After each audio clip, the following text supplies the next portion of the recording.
Welcome, everyone. Welcome back to the show. It's your host, Danny Dhaiphong. Hit that like button as you come on. That helps boost the stream in YouTube's algorithm.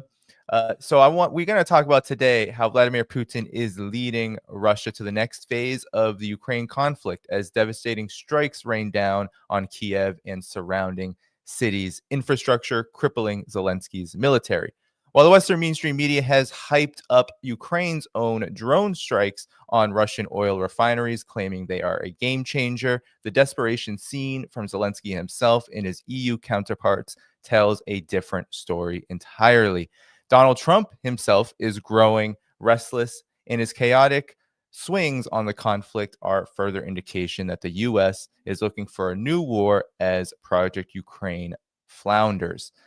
Joining me now today is our special guest. We have Alexander Mercouris of the Duran. He is host of the Duran. He has his own channel on YouTube as well under his own name. Alexander, it's good to see you. And it's a great pleasure to be here again, Danny, and to discuss these things in today's program.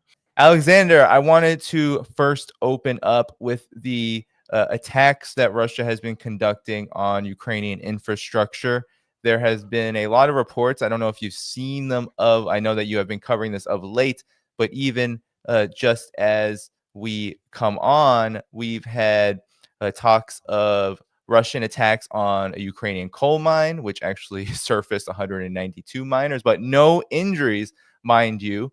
But in this city of Chernihiv, I don't know if I'm saying that right, there has also been a lot of clamor about these attacks that have, as Wall Street Journal has put it, Alexander, that this Ukrainian city and much of Ukraine right now is fighting to keep the power on. And here is that report.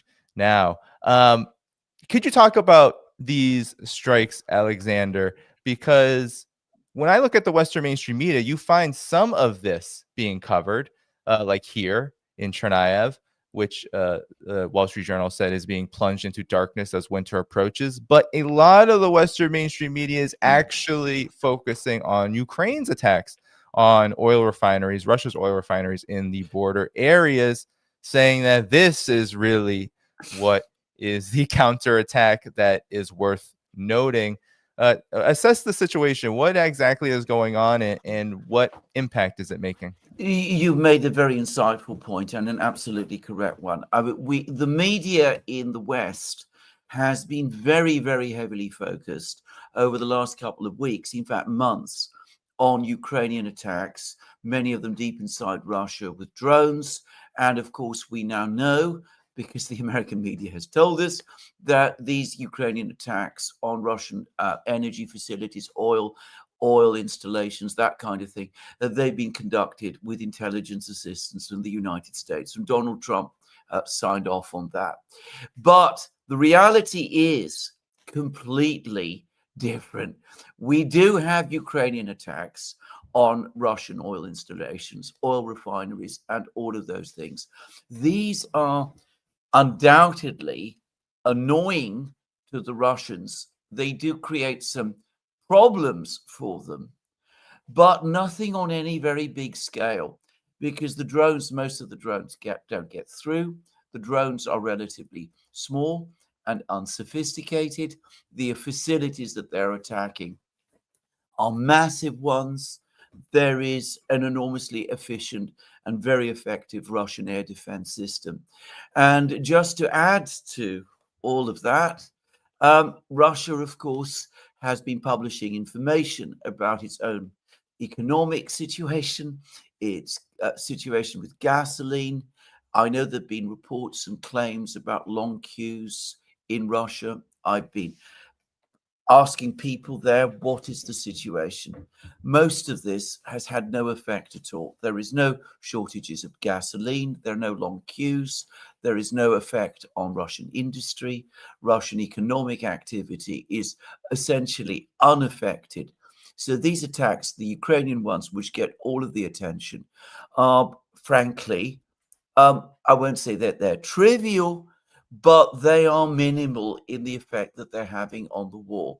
The Russian attacks on Ukraine are on a completely different scale, and they're taking place night after night. The scale of them is steadily increasing. They combine both drones and missiles, and the drones that we're talking about are much more powerful, purpose-built drones that the Russians build now in huge quantities, hundreds at a time, launching hundreds of them at Ukraine. These are very sophisticated drones. Some of them are, you could almost describe as missiles in a kind of a way, because they now often have jet engines instead of, propeller engines, and they have many different kinds of guidance. Some of them use AI, and the missiles, of course, are becoming extremely devastating as well. And the Russians are able to put these up every night, hundreds at a time. And the effect on Ukraine is devastating. And you've just provided an example of what has happened in that one city. You see that people there are worried about the fact that there is shortages of electric power. We've had blackouts in Kiev. We've had an ongoing crisis across the energy system. Bloomberg is writing that 60% of Ukraine's gas production infrastructure has been destroyed. Ukraine is facing a desperate winter, and with every indication that this Russian offensive is going to intensify. And of course, another massive difference is that Russia has a functional and effective air defense system, whereas Ukraine's air defense system appears to be failing entirely. Yeah, I wanted to ask you about that, Alexander. Are there any air defenses left in Ukraine? Because one thing I noticed earlier in the conflict was that Ukrainian sources, whether it's on Telegram or X or elsewhere, would publish interceptors doing their work. I really haven't seen that in a long time, actually. It's been weeks to months that I've seen anything like this. Do they have any air defenses at all, or is Russia having kind of carte blanche over the skies? Well, they do have air defenses, and they do still function, but they're functioning less and less effectively.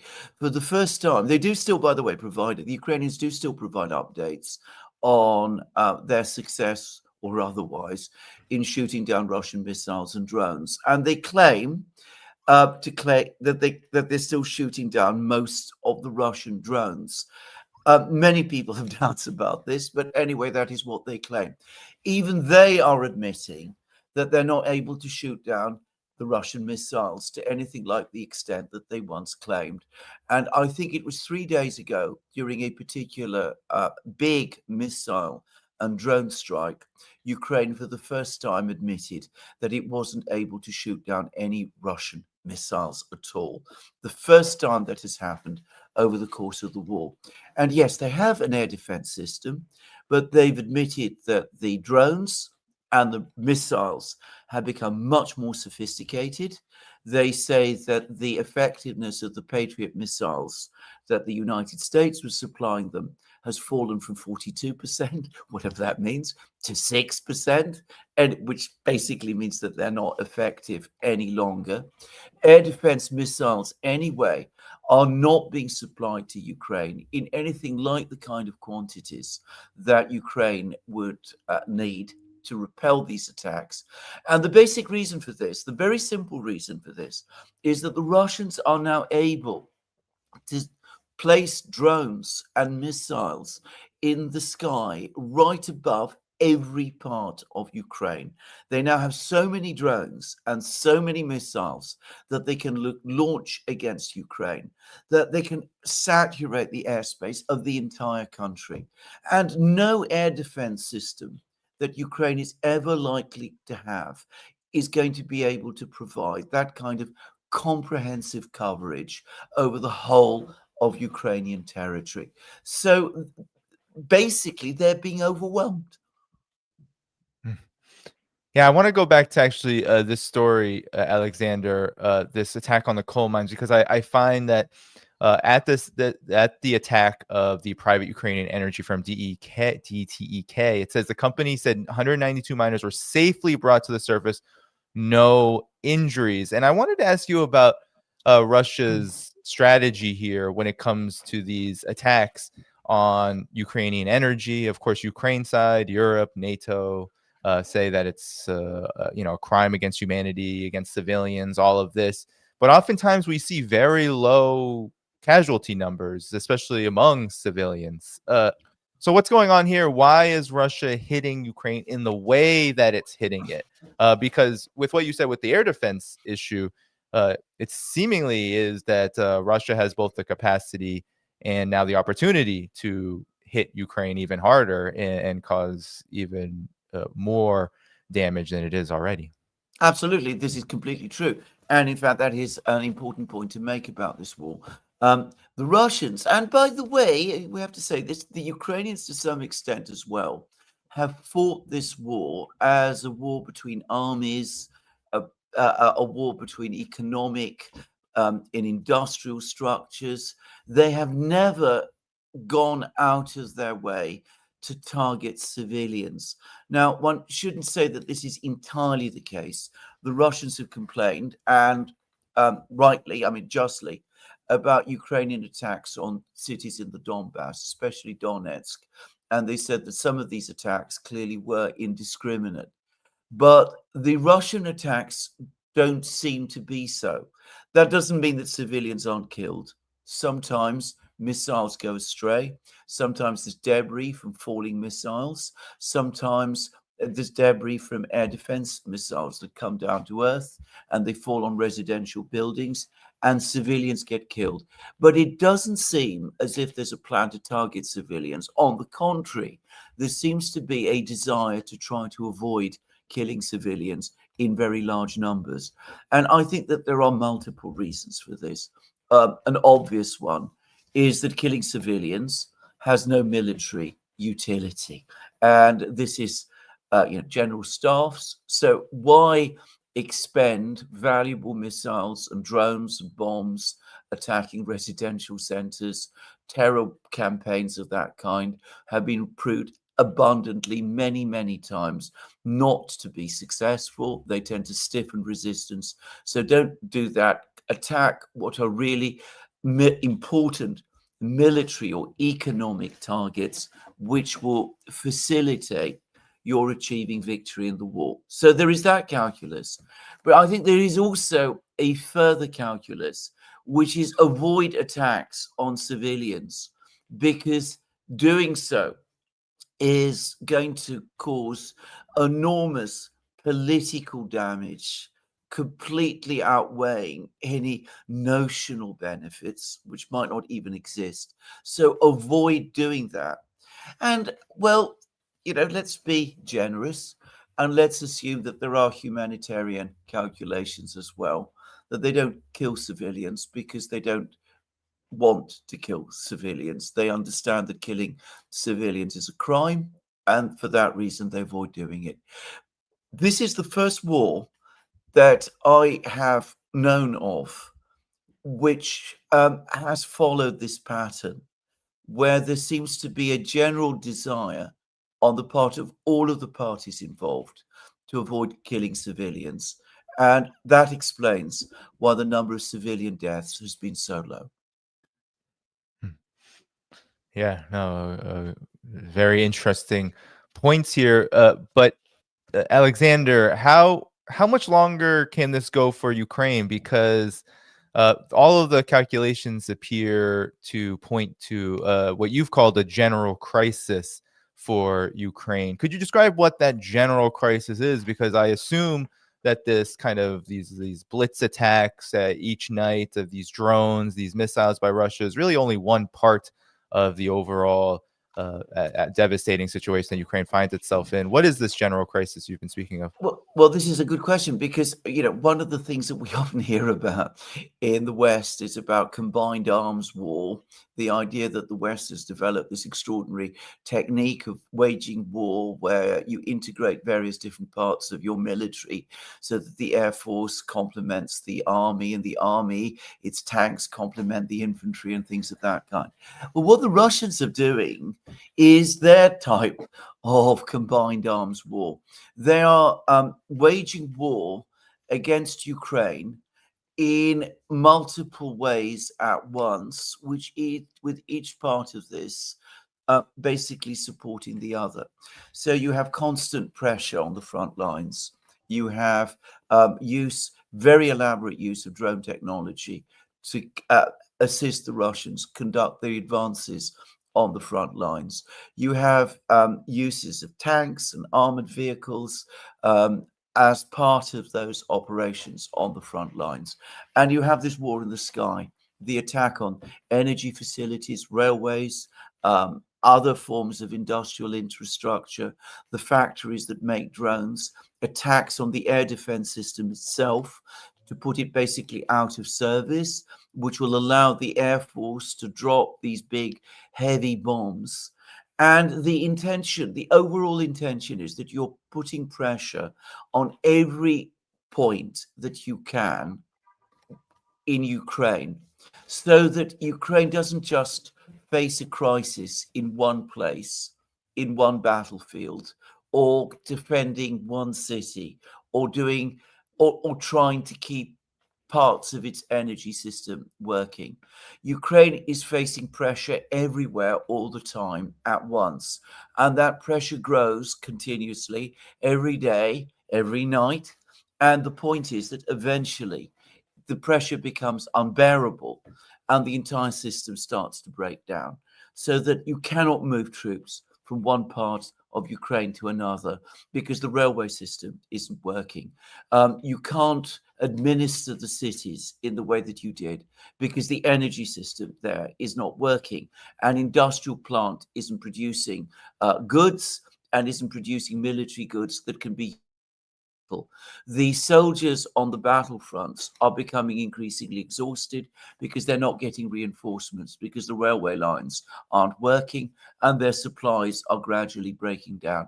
So all of this cumulatively leads eventually to a military collapse, a situation where Ukraine cannot continue to resist effectively anymore, and where at that point the Russians are able to move in and complete whatever it is that they're planning to do against far weaker resistance than we have seen up to now.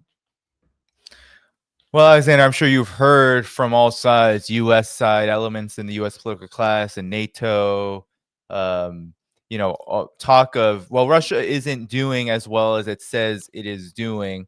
So I wonder if you could talk about, one, the situation on the battlefield. What is the reality? And two, Vladimir Putin intimated just a few weeks ago that Russia is about to unveil a new weapon. Do you have any idea what that could be and what it means for Russia's military-industrial complex to be producing and releasing, unveiling new weapons amid what we are being told in the West is a complete crisis on the military front for Russia? Right. Well, let's deal with the crisis and this thing about the Russians not making a huge amount of progress. By the way, this is where Brian would have been really, because he's a military person and he is able to explain these things very well and has done so many times. But briefly, the Russians, and this is important to explain, have a completely different military philosophy from the one we do in the West.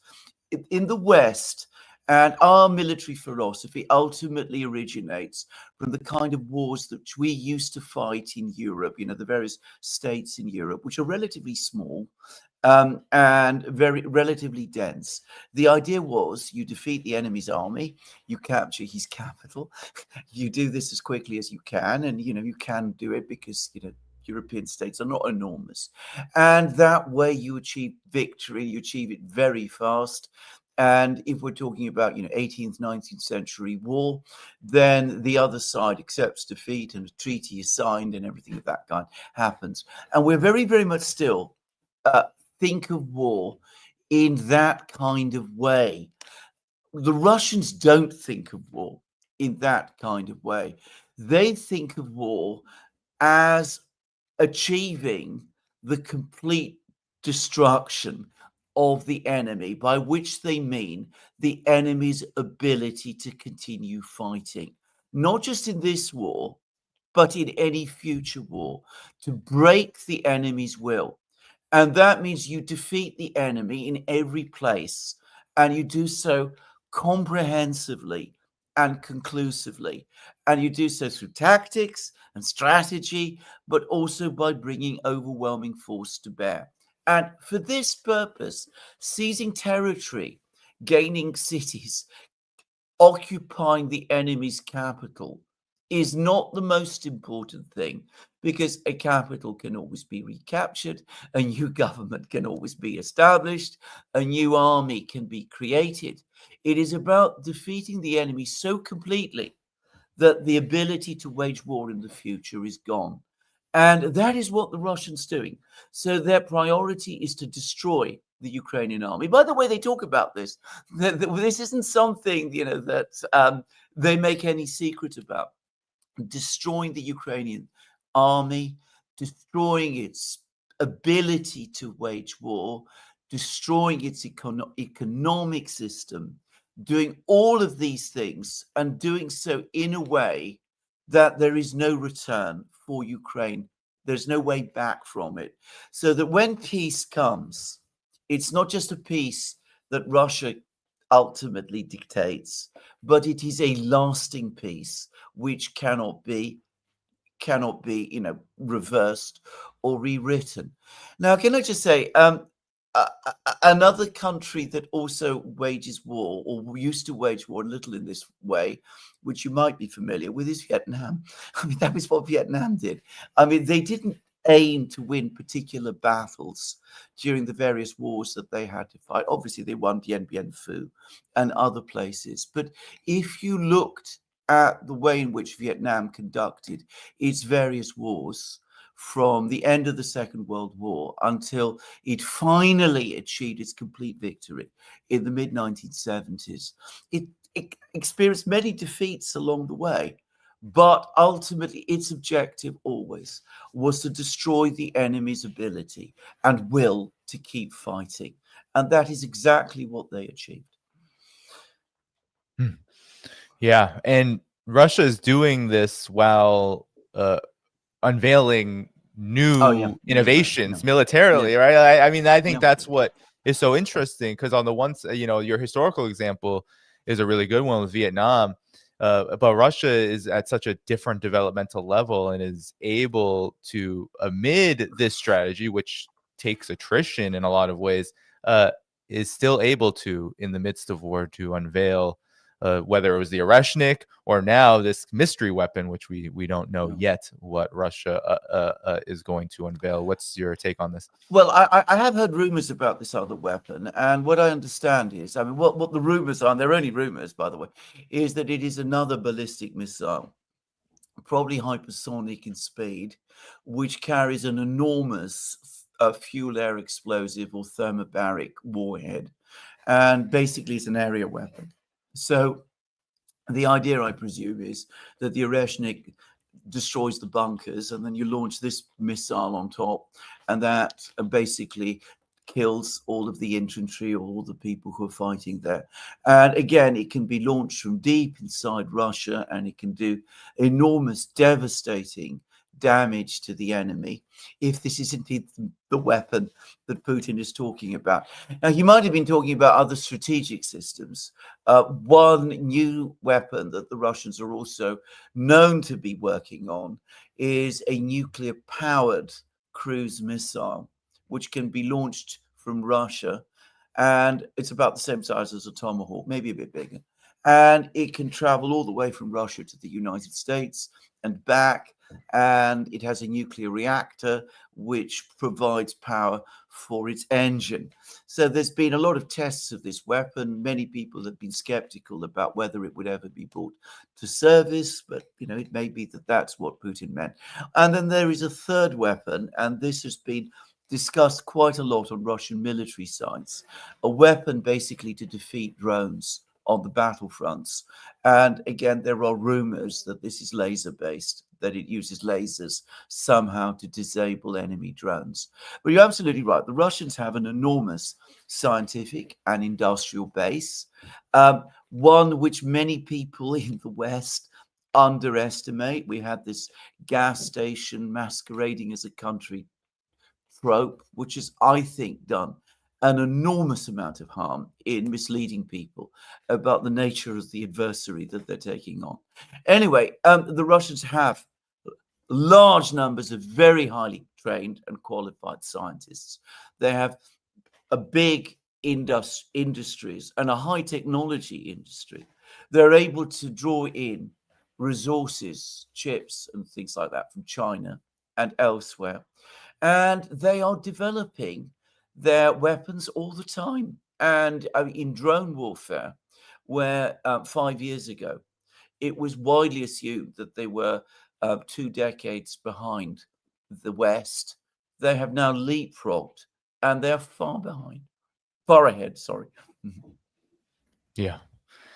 Yeah, well, that certainly appears to be the case. And Alexander, this is showing up politically, the vast disadvantages that Ukraine and all of its backers face in this conflict. And I wanted to show viewers here, Zelensky didn't get the Tomahawks. Ukraine didn't get Tomahawks from the United States. There's been a lot made of recent diplomatic overtures on the U.S.-Ukraine side and the NATO side too.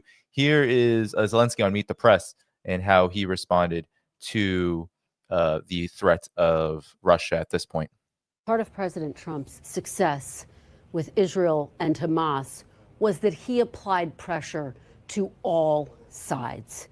Does President Trump need to get tougher with President Putin?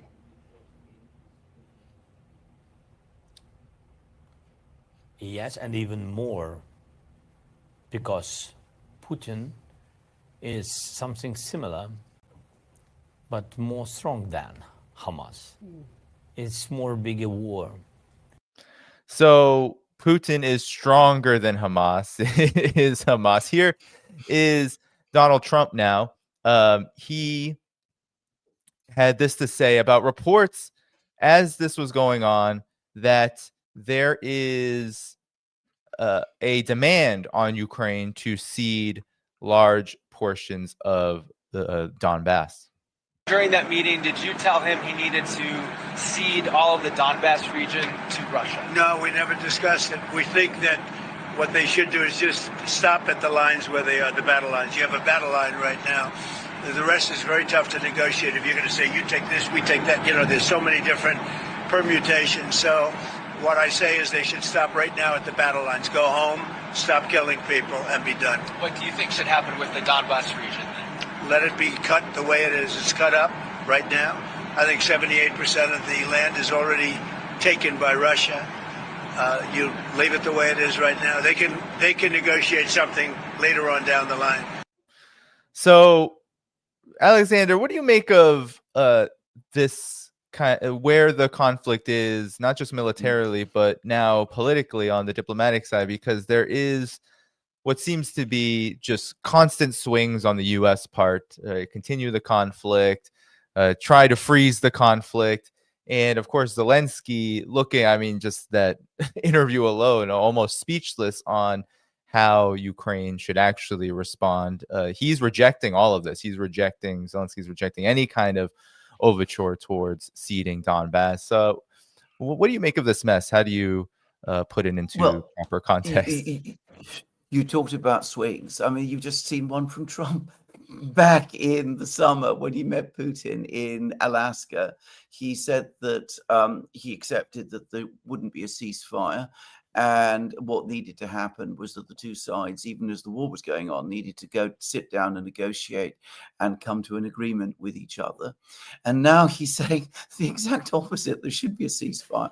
And then after the ceasefire, there should be negotiations. Something which, of course, the Russians have consistently and repeatedly rejected, and which they will never agree to. So you can see that Trump says one thing one day, something completely different the next. The reports, and I believe, by the way, these reports, I believe the reports more than I believe what Trump is saying. What a surprise. I believe the reports that, in fact, over the course of that meeting that took place on Friday, Trump did tell Zelensky, look, you've got to accept that you're going to lose Donbass and withdraw. But it's one thing one day, something completely different the next. I don't think that Trump himself knows how to deal with this. And if you go back to what Zelensky was saying and to what the interviewer said to Zelensky, you immediately see the problem, because she asked Zelensky about succeeding in bringing about peace by putting pressure on both sides. But the problem is Trump is not in a position to put significant pressure on the Russians. The Russians are a major power. They have strong allies in China and India. There have been attempts to try to get the Russians to put pressure on them through sanctions and tariffs. That's been going on, well, certainly since 2022, and in fact, since 2014, and that hasn't achieved anything. We've seen endless arms supplies to Ukraine, and that hasn't achieved anything either. And the Russians are still winning. So the formula, put more pressure on Russia, put more pressure on Putin, is basically a formula to do the same thing all over again, which has failed already. And one can understand maybe why Trump himself, in his clearer moments, might see that this formula isn't going to work. Right. Yeah. And you know, what's so interesting about this, Alexander, is that you have Ukraine and NATO now adopting what Zelensky immediately after his most recent conversation with Donald Trump immediately turned to Europe and said, we need to step it up, that we almost like we need to replace what the US is no longer providing, because as I understand it, there actually has been, while it's not official policy per se, there has been a dramatic decrease in Ukraine, in support for Ukraine, regardless of the reasons. And you can talk about what those reasons may be. But at the end of the day, it seems like Europe is the one left to scramble, while at the same time having to receive and get everything from the United States that it needs to provide Ukraine. It feels like a very desperate situation. Well, indeed, it is a very desperate situation, because this is why we are here in this place where we are. While Zelensky gives these interviews and looks extremely unhappy, by the way, over the course of those interviews, why Trump says these completely contradictory things, very much like you said at the introduction of this program. I mean, these wild mood swings, the sense of clear unhappiness and worry, because everything has been tried up to this time and nothing has worked. Now, the Europeans know perfectly well that they do not have the industrial base to supply weapons to Ukraine on anything like the kind of scale that this war would require. The Europeans have talked about providing Ukraine with shells. They haven't been able to, not in anything like the quantities needed. There's been all kind of talk about drone fleets that the Europeans were going to send. That never materialized. We're talking about tanks. Europe doesn't apparently build any tanks. It hasn't done so for many years now. Apparently, and I only found this out from The Economist, neither does the United States. The tanks the United States has are in stocks, and they have to refurbish them every so often, and refurbishing each tank apparently takes 2 years to do. So there is this critical shortage of weapons that can be supplied to Ukraine. I was reading recently in, I think it was the American media again, that there was this talk a few weeks ago about creating a no-fly zone or shooting down Russian missiles and drones in Western Ukraine. And Western Air Forces participating in doing that. And it was quickly acknowledged that if they did do that, within a few weeks, the West would run out of air-to-air missiles, because the Russians produce drones and missiles at such much greater numbers than the Western powers can do. So this is the problem. The problem is the Europeans can't take the slack that the Americans used to have. And the Americans themselves are running into problems with weapons. Trump himself, by the way, and all kinds of other statements that he's also been making at about the same time, has been telling, our inventories are run down. Obviously, we give Ukraine what we have done, but at the end of the day, it's more important that we keep weapons for ourselves, because this is our priority. And if the United States had the ability to flood Ukraine with weapons and to match and exceed the supply of weapons that are coming from the Russian side, it would do so. So would the Europeans. And we wouldn't be having these discussions. And the situation in the war would be a completely different one. But after 4 years, we can see that they cannot. And that, by the way, is the single most important fact of all about this war. Yeah, well, what explains then the discrepancy? Because NATO, I see it all over the Western mainstream media. There's talks of preparing for Russia's invasion of broader NATO, and there's talks of doubling down, tripling down on Ukraine. And yet you have this kind of chaotic swing from the U.S. side, which has on a few instances, at least in terms of its public relations and its interactions with Europe, has said, no, this is your war now.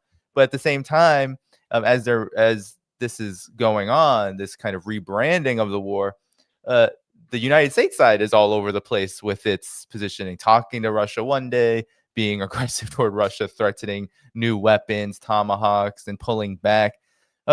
What is the reason for this to continue on this way? There is really no clear trajectory here, other than what seems to happen at the default of it is the war goes on, and all sides play at least some role in that. When I think about NATO and the U.S.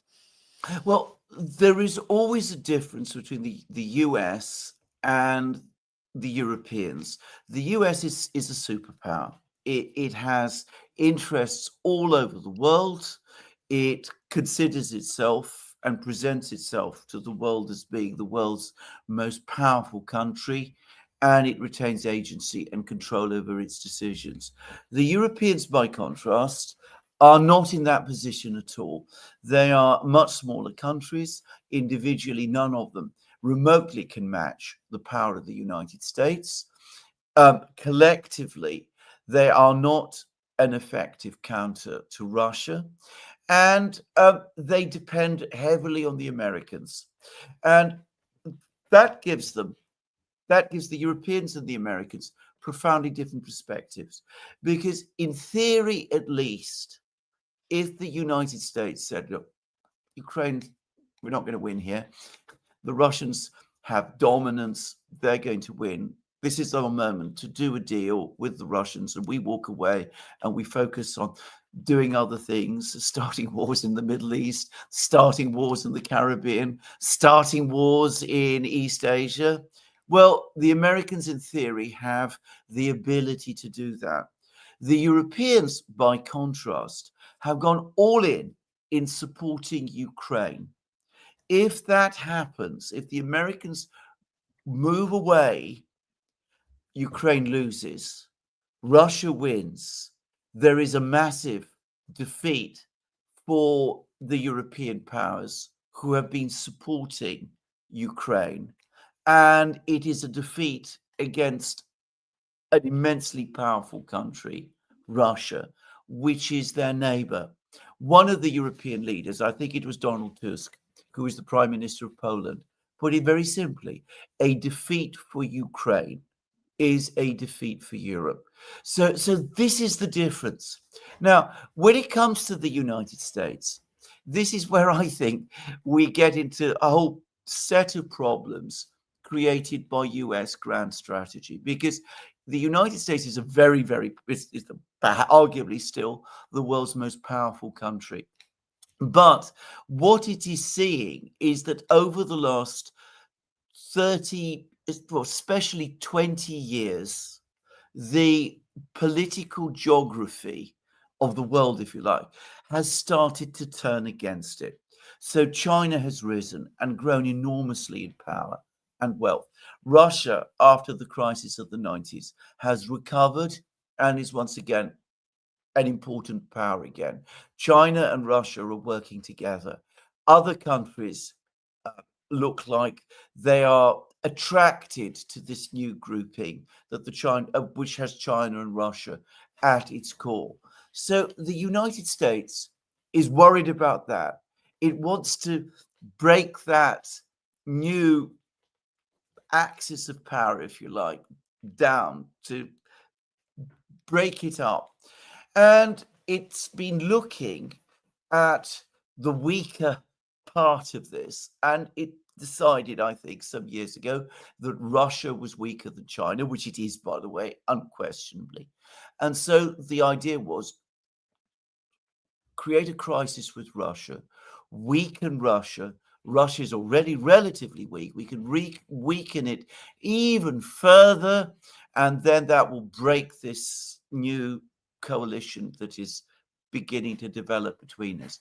And what instead has happened is that instead of Russia getting weaker, it is the United States itself that has grown weaker out of this whole strategy, out of this whole approach.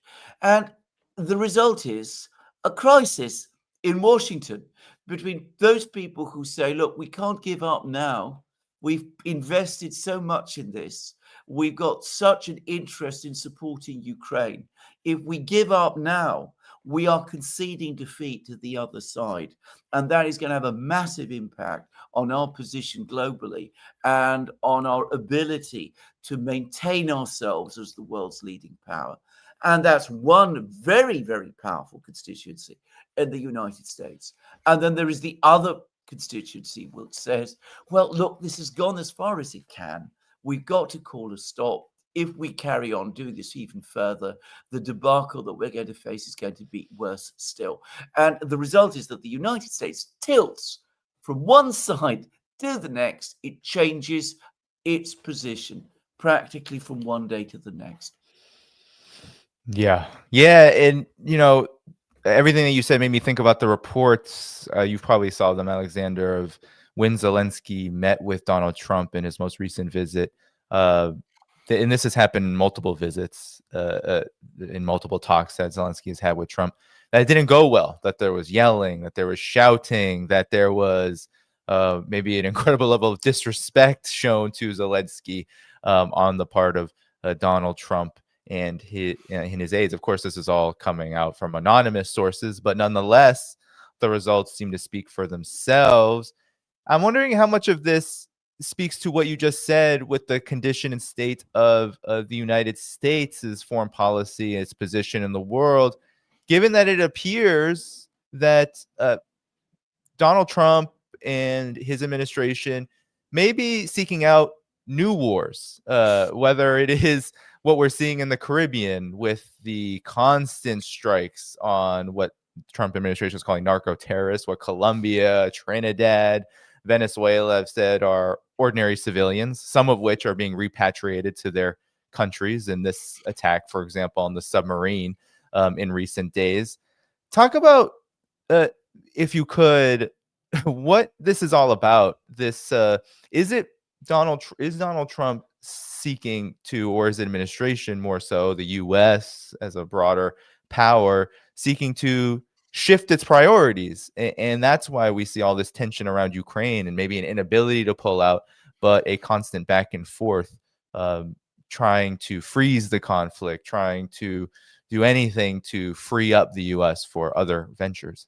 Well, indeed. I mean, if we talk about the very angry meeting that apparently took place on Friday, the ultimate cause of that is not, Donald Trump's personality, though no doubt that played a part, and Zelensky's personality. It is that for the United States, as a superpower, which still, as I said, likes to imagine itself as the great global hegemon, instead of Ukraine becoming a problem for Russia, which is probably what they imagined, it is increasingly becoming a problem for the United States. I'm not saying, actually, I mean, Ukraine is still a problem for Russia, but it is becoming even more of a problem for the United States, and a problem for which they don't have a simple, straightforward answer.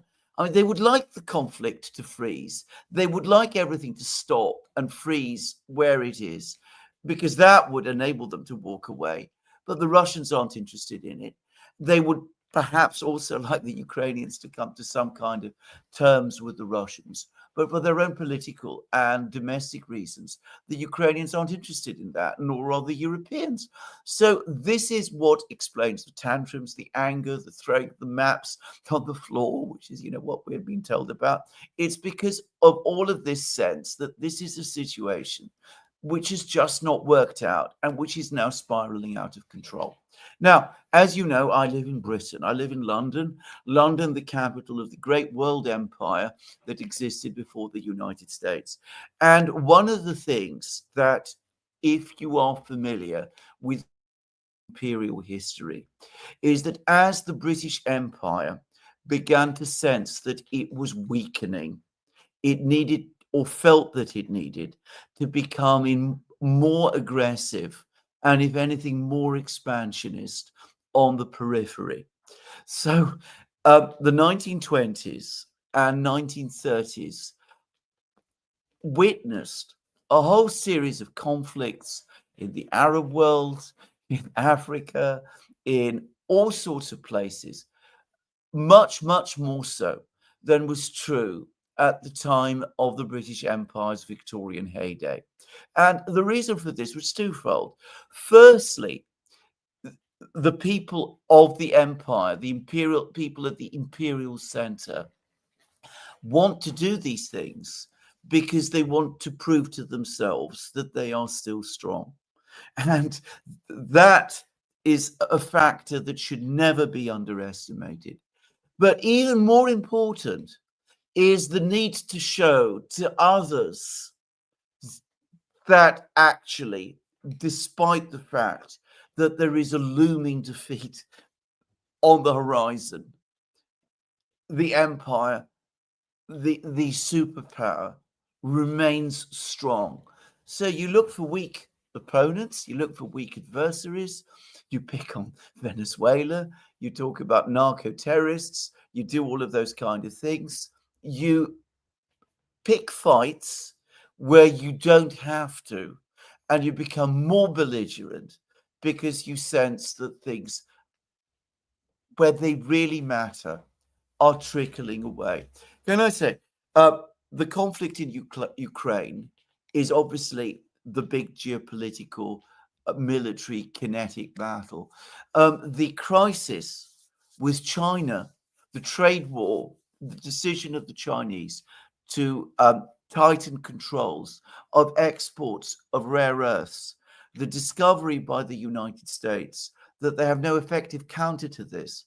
I think that is at least as important as the crisis in Ukraine. I think that has come as a profound shock.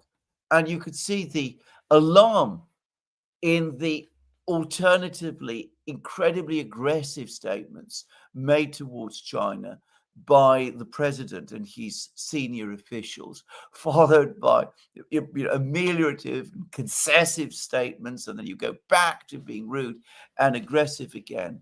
And again, it's the same thing.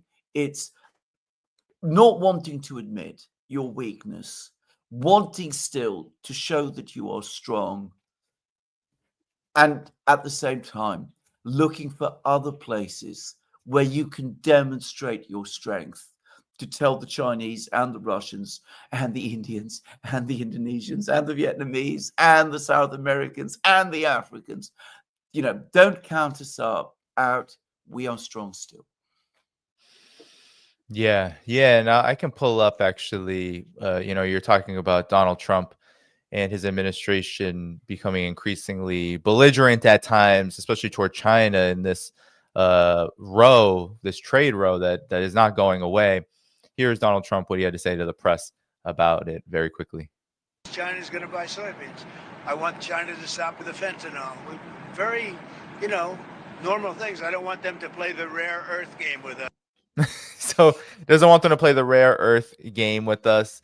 He says China is boycotting U.S. Soybeans, so blaming China for the harm of farmers. Meanwhile, Argentina is getting massive bailouts, and U.S. farmers are not getting any bailouts. So this is a big problem for Donald Trump. And economic growth in China, the recent quarter, 4.8%. The media is going crazy about how low that is.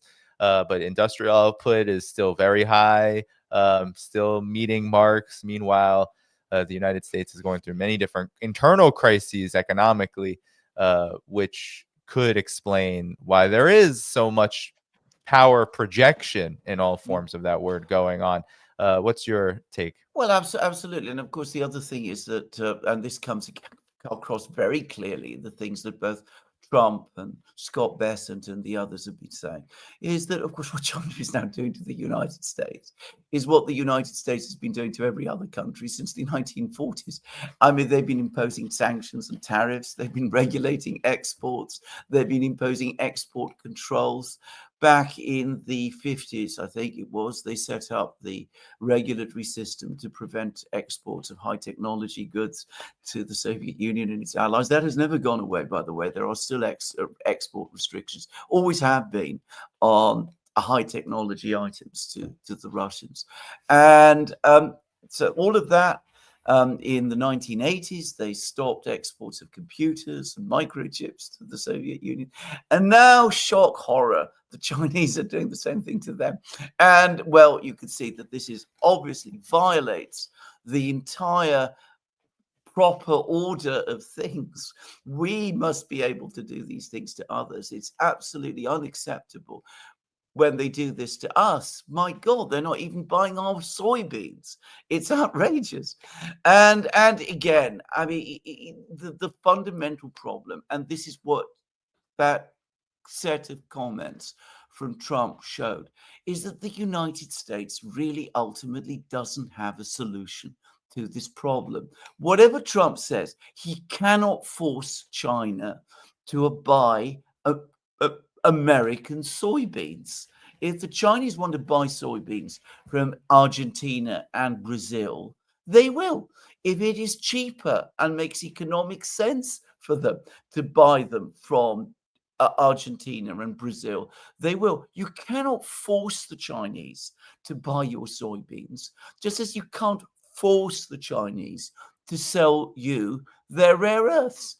So the United States is again confronted with a problem that it never imagined it would ever have to face and doesn't really know how to resolve. Yeah, and one of the big, I think, red flags that through all of the administrations we've seen over the course of the last several decades in the United States talk about peace and ending wars and things like this, one big problem, it seems to me, is that the U.S.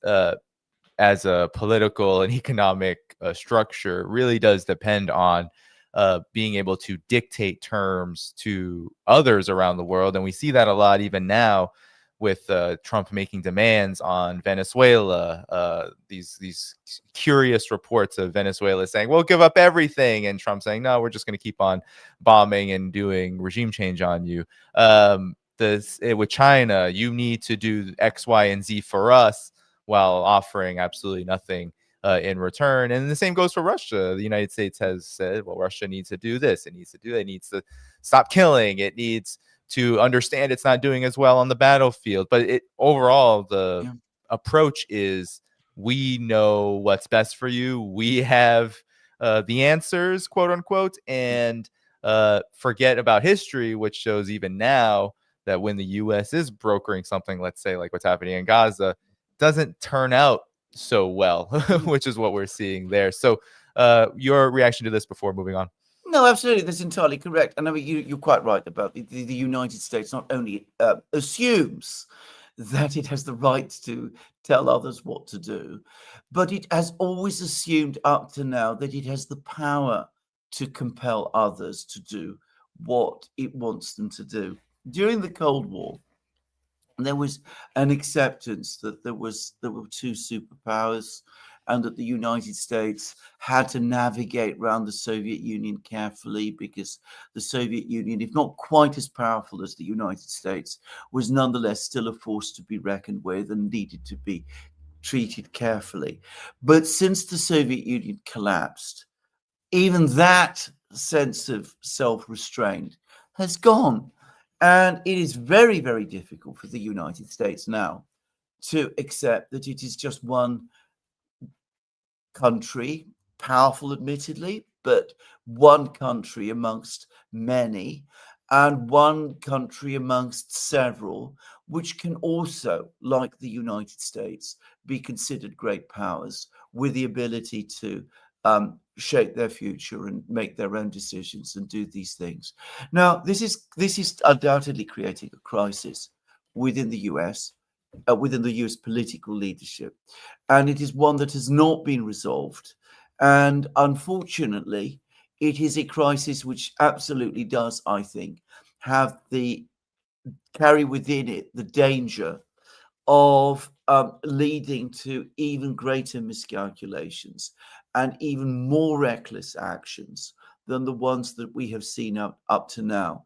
Because as the US feels that it is being challenged continuously and successfully by others, there will be within the US a temptation to do something big and dramatic to reestablish itself as the leading power. And that could turn out to be very, very, very badly wrong. And that might have very dangerous consequences as well. Yeah, and now I want to shift to your thoughts on the United Kingdom situation, if we may, because there has been, for example, the UK moving hard on China. There's this curious spy case where it is claimed that China has obtained all the information of every British citizen, including yourself, Alexander. And there's a lot of threats to not open a new Chinese embassy. There's construction of one, I believe, or at least an agreement to construct one. And now the UK is also sanctioning Chinese firms as well as India for its trade in oil with Russia. Now, what's interesting about this, Alexander, is that we've seen over and over again the reality of sanctions.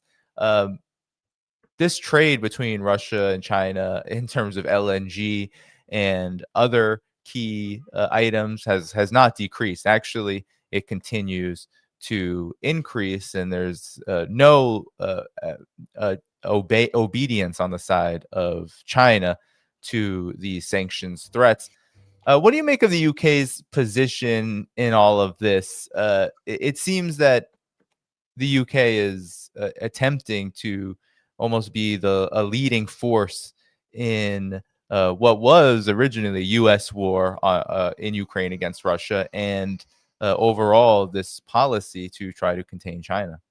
It is an extraordinary policy. It is one that has no rational foundation whatsoever. I mean, the idea that a Chinese terminal is not going to buy LNG gas from Russia because the British don't like it, it's just nonsense.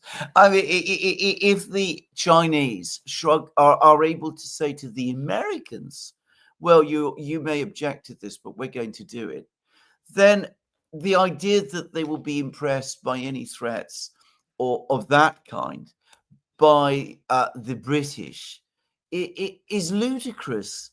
And anybody who has any understanding of these things in Britain ought to know it. The fact that the British government is doing these things is idiotic. The only effect it can have is that it must be making people in China think that the British are just all over the place. They don't know what they're doing. They're completely lost in their imperial dreams. And we should pay no attention to them. And if we're talking about India, it's even more ridiculous because, of course, India and Britain are supposed to be negotiating a free trade agreement. So in the midst of these negotiations, you start imposing sanctions on Indian companies that trade in Russian oil. India has the third largest economy in the world. I don't even want to guess where in the level Britain is. The idea that India needs Britain more than Britain needs India is a ridiculous one. The idea that India needs a free trade agreement with Britain, as opposed to Britain needing a free trade agreement with India, is again a ridiculous one. And again, these are just imperial dreams. And if I could say that with India, which of course, more than perhaps any other country, has a particular reason to feel, well, bothered by British imperial behavior. Remember, the Indians were run by the British as a colony for 200 years, and it is still a living memory for some people.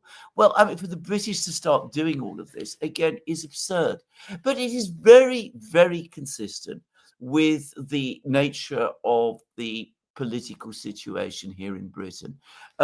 It's been said many times that the political structures in London, the civil service, the way in which the House of Commons, the Houses of Parliament work, all of those are still more designed to run an empire than a country. So you can understand perhaps why they're using these, imperial type policies, even though today, in the realities of today, they make absolutely no sense.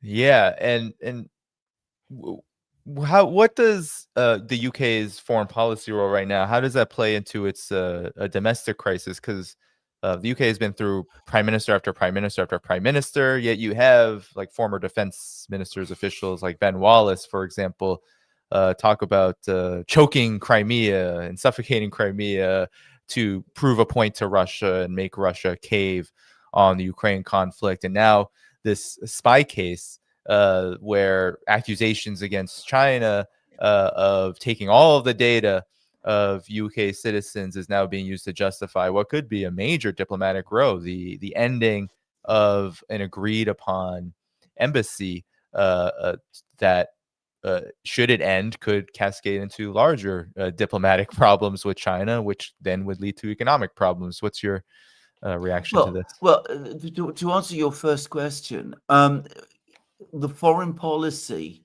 that Britain follows has had a massive bearing on our underlying domestic crisis, because what it means is that our political class, the people who are supposed to govern Britain, for the last 50, 60, 70 years since the empire basically went, they've not been focusing on Britain itself, on its many problems, and also, by the way, its opportunities. They've never really wanted to deal with these problems because they're more distracted. They're more interested in what happens overseas.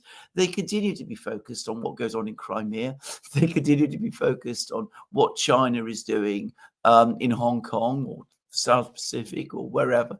They focus instead on all of these things. There's a huge amount of newspaper space, for example, discussing in Britain the fact that the British government has just recently agreed to transfer the Chagos Islands to Mauritius.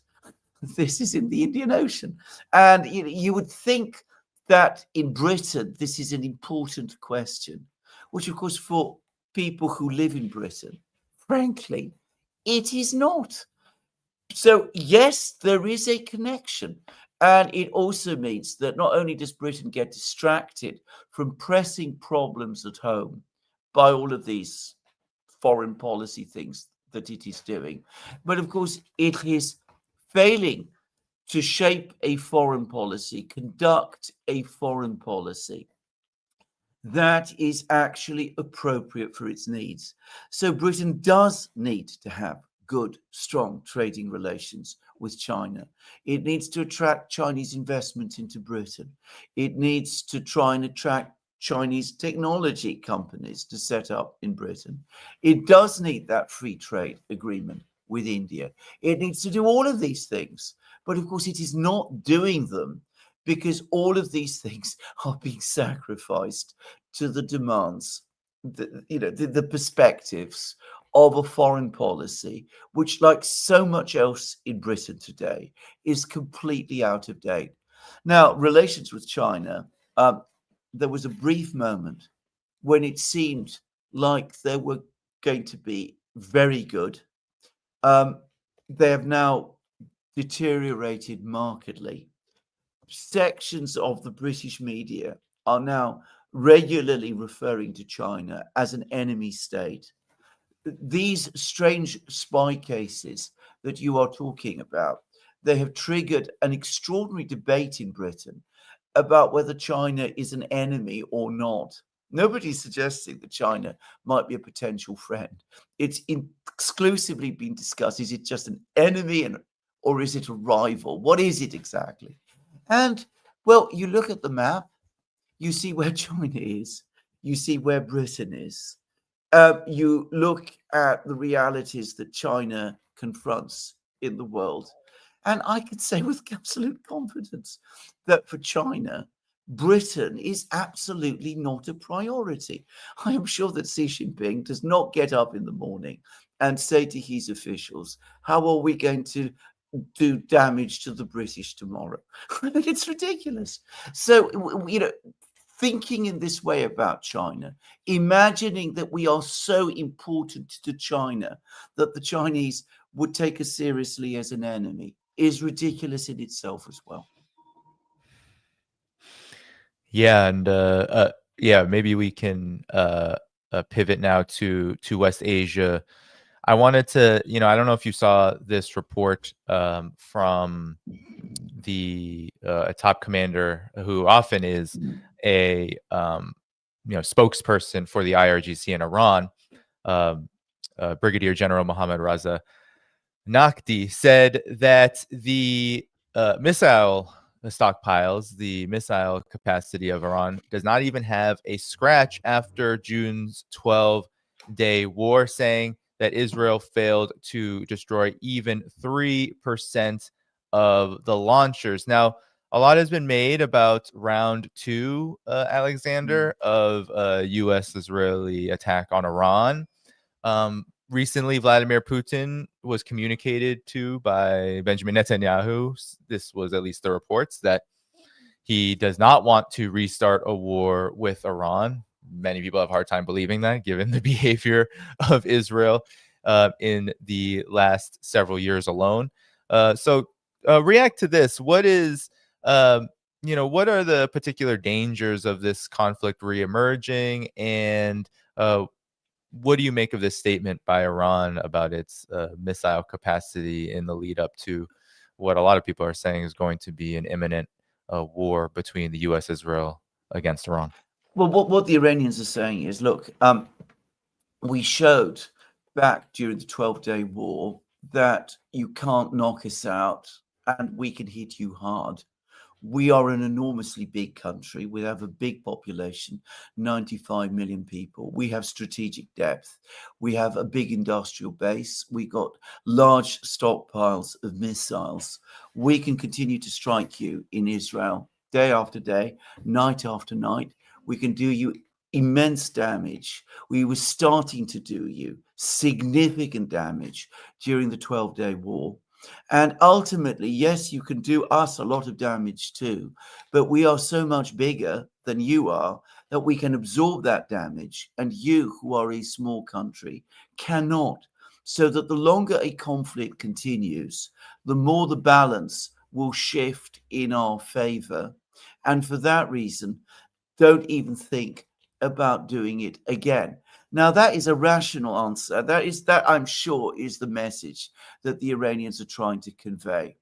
Now, the problem is that I think in Israel, they have worked themselves up over many, many years. They've convinced themselves that all of these problems that they're having in Gaza, on the West Bank, in Syria, in Lebanon, are not the result of Israel's own policies. They are the result of some master plan being executed by the government of Iran, and that Israel cannot achieve its victory, whatever form that victory is, unless it somehow manages to sort out, defeat, destroy the problem of Iran. And I think at one level, the Israelis must understand now, after the 12-day war, they must realize that Iran is a much, much more tenacious and powerful adversary than they had previously imagined. And they must realize that a long war with Iran could turn disastrous for Israel. But at the same time, since they've constructed their entire understanding of their politics, at least the understanding that they've been communicating to themselves and the world around the idea that Iran is responsible for their problems and is their implacable adversary, they can't quite let go. So you have moments like we're going through at the moment when they say, signaling through the Russians, that, actually we don't want to renew the conflict with Iran. But I am fairly sure that before long, the pendulum in Israel will swing again and the hardliners will resurface and they will say, well, actually, we've got to act against Iran. The only difference this time is we've got to make absolutely sure that the Americans are fully with us and are with us all the way. So that when we run out of missiles and we start to suffer the damage, the Americans are there to come to our rescue. So I think this is how this is probably going to play out. And I myself, I have to say this, I'm not optimistic about the situation in the Middle East. We see that there's already been Israeli bombing in Gaza, despite the ceasefire. Ben-Gvir, who's one of the Israeli ministers, has said today that now that the hostages are released, Israel should restart the war in Gaza and destroy Hamas. And I can't help but think that Ben-Gvir and people like him at some point are going to start agitating and demanding again a renewal of the conflict in Iran, against Iran, especially if things in Gaza don't turn out well. Yeah. And, there's a lot made too about Russia and Chinese assistance to Iran in the lead up to what will be the second part of an open, I think it's quite historically extraordinary that we had the first opening act of a potential full-scale war on Iran just back in June, and already talking about the second part of this. But a lot has been made about Russian assistance, Chinese assistance. Maybe you can begin with Russia. There have been leaked reports about Su-35s coming to Russia. Coming to Iran from Russia. There's been talks about Chinese air defenses coming to Iran. Some have said that, well, it doesn't really matter if Iran gets these weapons; it'll be hard for them to use them. But what do you make of Iran's overall position? Because there are some who have very little confidence in Iran's ability to defend itself. A lot are claiming Iran has been defeated. Others say, no, Iran can defend itself quite well. And of course, from the Iranian side, you have doubling down on that position. What is your take on Iran's position? Well, first of all, Iran's ability to hit back and to defend itself should not be underestimated. You remember during the 12-day war, Donald Trump, the president of the United States, at one point was calling for Iran's unconditional surrender. And then, as the 12 days war continued, and Israel began to face more and more missile strikes, and the United States began to deplete its own stockpiles of missiles, and found that the air defense systems in Israel were beginning to break down. The United States then pushed and asked Iran for a ceasefire. It was not the Iranians who asked for a ceasefire. It was the Israelis and the Americans did. And that is a clear sign of where the balance of advantage over the course of the war was going. So Iran does have an ability to hit back and up to a certain point to defend itself. I think the truth about Iran is that it is very, very strong in terms of its offensive capabilities. It has spent an enormous amount of time, technology, and industrial effort building up big missile stockpiles. It can strike targets in Israel itself with a great deal of accuracy. It can strike targets across the rest of the Middle East as well, where there are American bases. Where Iran perhaps is weaker is in terms of its defenses, its actual ability to shoot down Israeli or American fighter jets or missiles that are being launched against its own territory. And this is where the Russians and the Chinese might come in. Now, there has been a lot of talk and reports and rumors about this, and it's extremely difficult to say what the truth is. What we can say is this: there have been a succession, a whole trickle of Iranian officials, military officials, security officials, Arakshi, the foreign minister, Larijani, the national security advisor, the defense minister, the chief of staff. They've all been going to Moscow. Larijani, who is the supreme leader's national security advisor, had a meeting with Putin about which the Russians and the Iranians have said practically nothing, other than the fact that the meeting took place. The fact that there have been so many people from Iran going to Russia does suggest that something is in the works.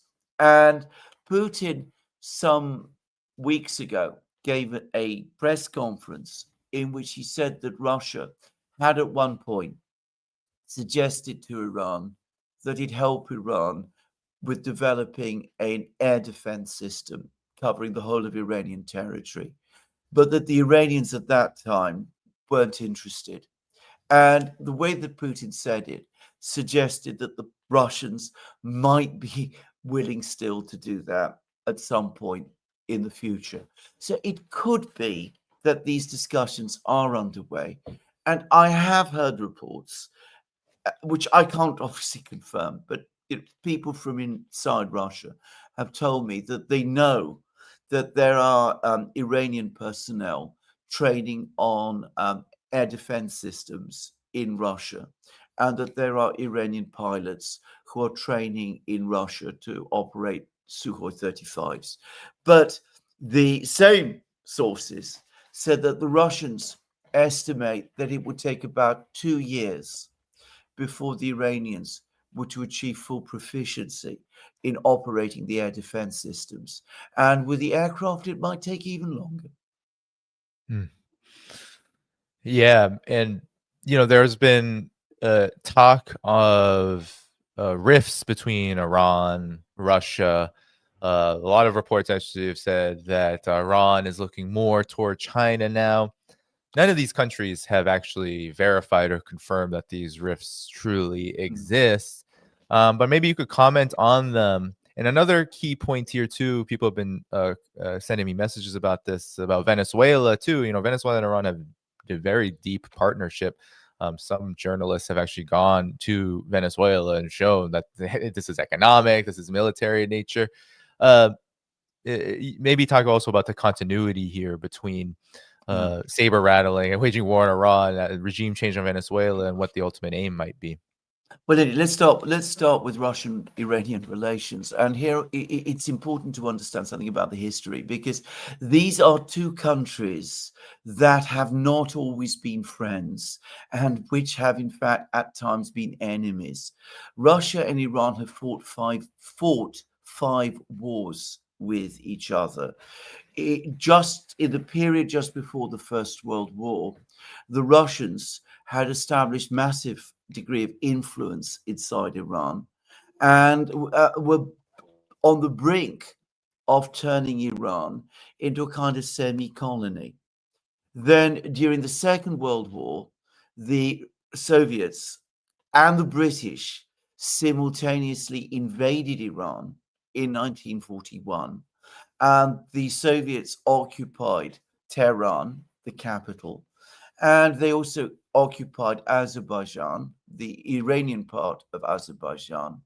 And after the Second World War, there seemed to be a brief period when the Soviets were considering creating a communist republic in Azerbaijan, in Iranian occupied Azerbaijan. They eventually left, but you can understand that there are these very strong feelings. So within Iran, there is a history of suspicion and dislike of Russia. Now, Iran is many things, but it is by no means a totalitarian country. I mean, it has its own political system, but it has very active media. Lots of things get written. There are some people in Iran who favor stronger relations with the Russians. There are others who have not forgotten the history that I've just described, who feel that it's better for Iran to go by itself, and who have been critical of the Russians. And you do get critical comments appearing in the Iranian media from time to time about Russia. And there are some Iranian politicians who speak out against closer ties with Russia. So it's perhaps wrong to speak of a rift, but these tensions do exist, and they are a complication in the relationship. Now, if you can just mention again the Sukhoi 35s, this has been a topic that has been discussed for years. And it seems that the Russians have at various times been very close to selling Sukhoi 35s to Iran. But the Iranians themselves have never been able to make up their minds whether or not whether they want to buy them. And recently, some Iranians have said, well, maybe we shouldn't buy fighter jets from the Russians. Let's buy them from the Chinese instead. So these tensions do exist, and probably it will take many years over the course of a long, strong relationship before they're dissipated entirely. And that, for Iran, I think, is a problem, because when confronted with the United States and Israel, in my opinion, Iran needs all the friends it can get. So that is one problem, that is one issue with Iran. And it's an understandable one, by the way.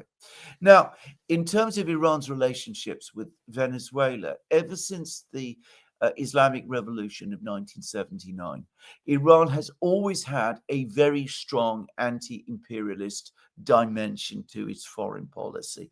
So they've tended to be supportive of what used to be called national liberation movements around the world. They have an affinity with the government of Venezuela. They feel that they and the Venezuelans have basically got the same adversaries, the United States and Israel. They have commonalities of interest. They're both oil producers, with each of their oil industries under significant pressure from the United States. And whilst there's not perhaps that much that Venezuela can offer Iran, Iran, for its part, undoubtedly feels that by providing support, military and economic support to Venezuela, that broadens the circle of its allies and its friends in the world, and gives Iran a reassurance that it is never alone. So this does play to Iranian interests. As of the United States, well, it would want to see a change of government in both Iran and Venezuela. Firstly, because these are countries that are allies to this alternative axis, China and Russia. Iran is now a member of BRICS. Venezuela wants to be a member of BRICS. So you want to break that down. It's also a way of asserting power if you can change the regimes in those countries. In the case of both the Middle East and Latin America, if you achieve regime change in these two important countries, you're expanding American influence. But above all, you're gaining access to oil and the enormous oil and gas reserves that Venezuela and Iran each have. That enables you again to stabilize and control, at least to some extent, the global oil market, and to strengthen the position of the dollar, which is traded against oil. And this becomes particularly important at a time when geologists believe that production of oil in the United States is going to start to fall. Yeah.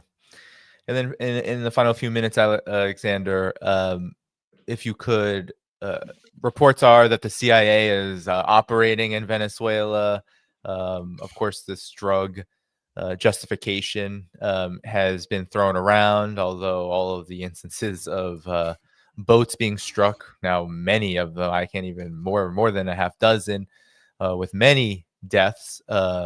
But nonetheless, a lot of Colombians, Trinidadians, people just suffering at the hands of this extrajudicial policy. But talk about this,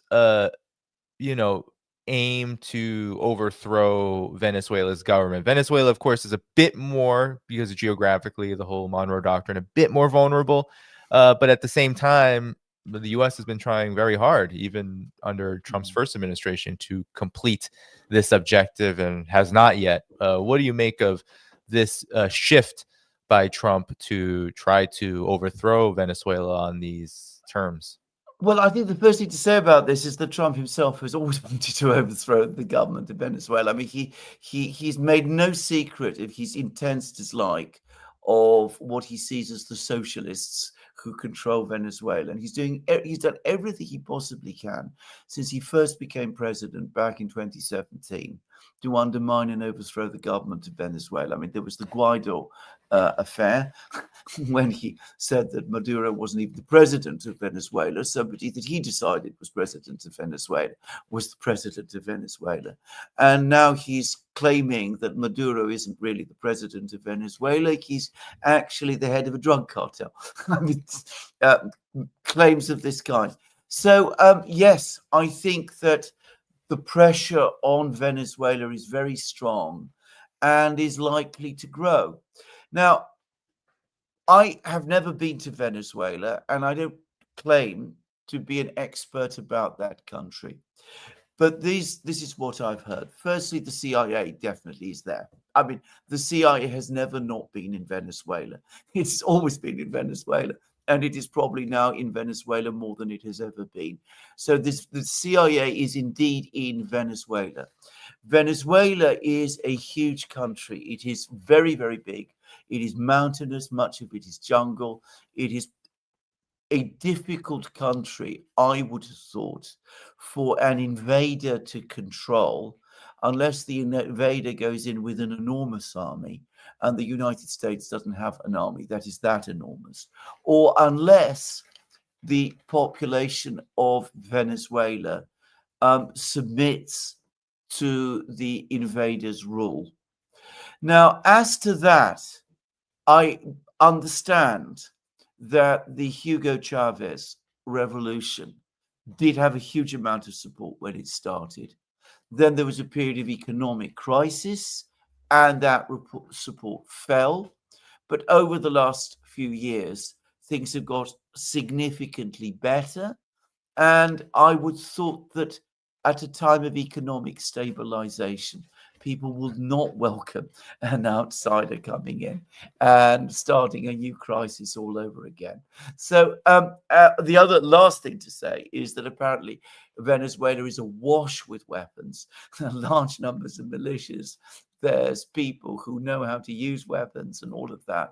So, I mean, it could be the case that, the United States will do what it often does, march in, seize Caracas, blow up Maduro and do all of that, and then find that the real problems in Venezuela have only begun. Yeah, I mean, that's what happened under the Bush II administration.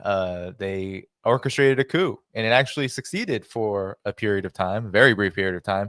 But that support that you just mentioned was shown, and it was impossible to maintain that coup. They actually, Hugo Chavez had to be helicoptered back to Venezuela. And at that time, Alexander, the U.S. was in a far better position in the world than the United States is right now. So it's because I've seen people, and I think your points are very good, because I've seen others say, well, Venezuela is so vulnerable. Venezuela is so weak after being battered and battered and battered. And certainly there's some truth to the battering that has been happening, the sanctions, the regime change attempts.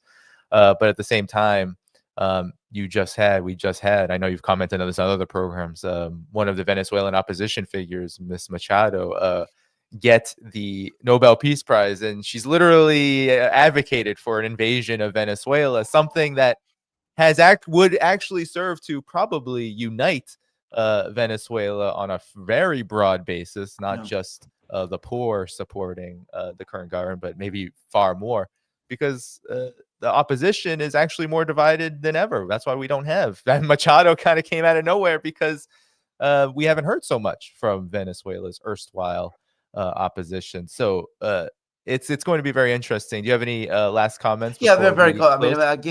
I mean, giving somebody the Nobel Peace Prize because they advocate regime change in their own country is I mean, it really is absurd. I mean, it is turning reality completely upside down. I mean, it is beyond parody, this.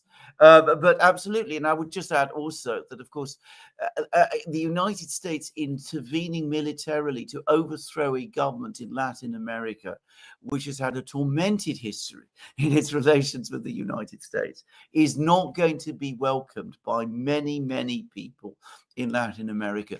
If the United States finds that it's facing resistance within Venezuela, perhaps it ought to be prepared for the fact that there might be people from all over Latin America who might want to go to Venezuela to fight the United States there too. So I wouldn't do this myself. I mean, I wouldn't do this anyway because I don't believe in this kind of thing. But I don't think it's I don't think it makes any kind of sense.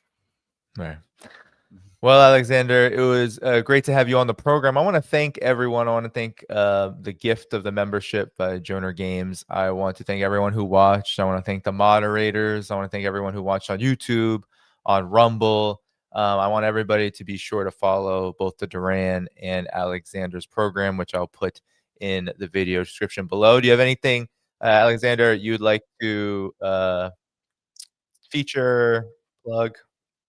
Well, I mean, we're there. We're on YouTube, and both myself and Alex. We've now started a Substack page, the Duran Substack. So please do go to that. And I actually am writing articles there. Something I haven't done for many years, but I'm now started to do that too. So you can find us there also. Okay, great. Yeah, I'll be sure to find that and put in the video description too. Also in the video description are all the places where you can support this channel, Patreon, Substack, and so much more. Be sure to tune in tomorrow, 2 p.m. Eastern. I have Patrick Henningsen, new guest Thomas Fazzi, as well as Larry Johnson, mutual friend of ours. With all that said, everybody, take care. See you tomorrow, 2 p.m. Eastern time, October 21st. Till then, bye-bye.